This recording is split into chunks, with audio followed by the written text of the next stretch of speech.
écoutez-moi bien, parce que je donne 3 preuves que Marie dit qu'elle n'est pas mère de Dieu. Luc 1, 38. Je le dis pas par rapport à une personne, hein, je le dis pour que toute une communauté soit sauvée, comprenne qu'il ne faut pas compter sur une prière qui n'est pas reconnue par Dieu et puis penser être exaucé par cette prière. Donc maintenant, si tu ne savais pas, je t'ai aidé à savoir. Maintenant, si tu sais que tu veux toi-même quand même malgré ça faire, mais au moins moi, je t'ai éclairé. Donc c'est pourquoi je suis en train de parler. Et c'est pas pour aujourd'hui, c'est pas pour demain, c'est pour les générations à venir. Donc il faut que je parle. Luc 1, 38 d'abord. Luc chapitre 1, verset 38.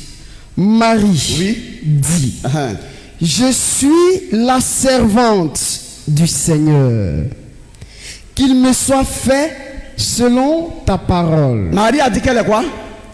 La servante du Seigneur. Luc 1, 48. Luc chapitre 1, verset 48. Deuxième témoin. Parce qu'il a jeté. Parce que Dieu a jeté les yeux sur la bassesse. Ok, cette expression-là, mais ça vous dit quelque chose. Elle dit que Dieu a jeté ses yeux sur la bassesse de sa servante. Elle est non seulement une servante de Dieu, mais qui se trouvait dans une bassesse. Est-ce que le créateur de cette vie-là, sa maman peut vivre dans une bassesse? La bassesse là, c'est un niveau de misère. La bassesse là indique un état d'humiliation.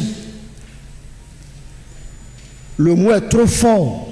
Et si c'était des gens qui avaient prêté ce mot à Marie, c'était mieux. Quand elle-même le dit, ça veut dire que c'est une femme humble qui a voulu, de par son humilité, glorifier le Seigneur. Donc la prière adressée à Marie là devait prendre en compte ce que Marie recherche, qui est la gloire qu'elle verra dans Dieu. Parce qu'elle a dit que toutes les nations, les générations qui viendront me diront bienheureuse. Parce que toi, Dieu t'a fait vraiment grâce. Donc elle appelle tout le monde. Donc vous voyez qu'ici, je ne suis pas en train de dénigrer Marie. Vous voyez qu'ici, je ne suis pas en train de l'insulter. Vous voyez ici, je ne suis pas en train de la vilipender. Je suis juste en train de dire que allons dans le sens que Marie a voulu partir. Que Marie a parlé humblement de Dieu. Ne parlez pas d'elle orgueilleusement. Ne faites pas ça. Marie a fait ce que Jean-Baptiste a dit. Il faut que moi je diminue, afin que lui croisse. Marie s'est effacée, a disparu pour montrer la gloire, la grandeur. Et ce qui c'est que Dieu fait grâce à une personne. L'ange lui a dit, toi, salut, toi, femme, à qui une grâce a été faite.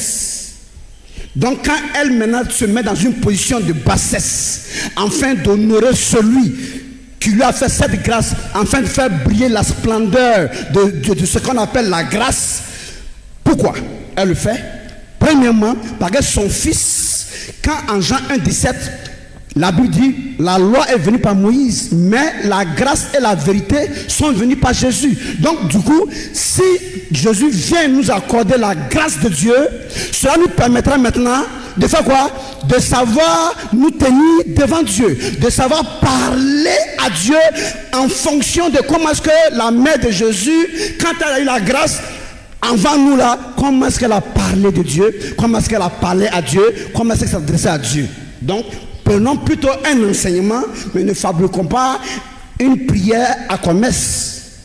Ne regardons pas que la prière soit juteuse. Ne regardons pas que la prière soit rentable. Mais regardons, est-ce que nous honorons vraiment la Vierge Marie?